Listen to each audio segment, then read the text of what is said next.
Good morning. जब बच्चे commerce लेते हैं तो उनके लिए मुख्य फील्ड कौन कौन है, इस विषय में हम लोग आज जानेंगे। जैसे बच्चों के कॉमर्स के स्टूडेंट के लिए मुख्य क्षेत्र बनते हैं बैंकिंग, ट्रेडिंग, बिजनेस। इन क्षेत्र में कॉमर्स के बच्चे के लिए एक विशेष स्थान है।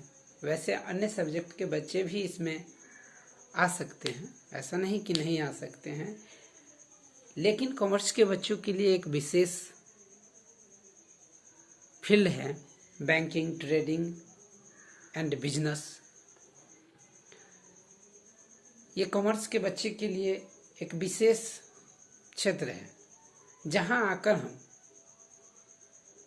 जब हम कॉमर्स लेते हैं तो बच्चों के सामने मुख्य subject business studies, economics and accountancy, ये उनके मुख्य सब्जेक्ट होते हैं।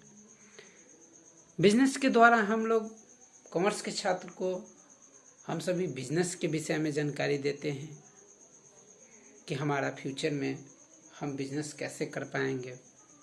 ये हम बिजनेस स्टडीज के द्वारा जानकारी प्राप्त करते हैं।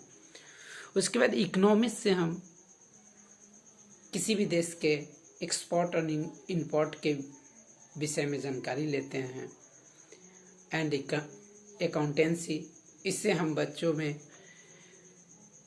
बैंकिंग, कंपनीज, इनके अकाउंटिंग करने के जानकारी दिए जाते हैं ताकि बच्चे इन्हें जानकारी प्राप्त करके बैंकिंग सेक्टर में, कंपनी के क्षेत्र में जाकर अपना भविष्य उज्जवल कर सके। साथ ही जब हम कॉमर्स में आते हैं तो हमारे पास दो विकल्प, दो फील्ड बनते हैं। एक डिग्री कोर्सेज का, दूसरा प्रोफेशनल। डिग्री कोर्सेज जब में हम आते हैं तो हमारे पास bachelor of accountancy, bachelor of economics. Post graduate में जाते हैं तो हम एमकॉम कर पाते हैं।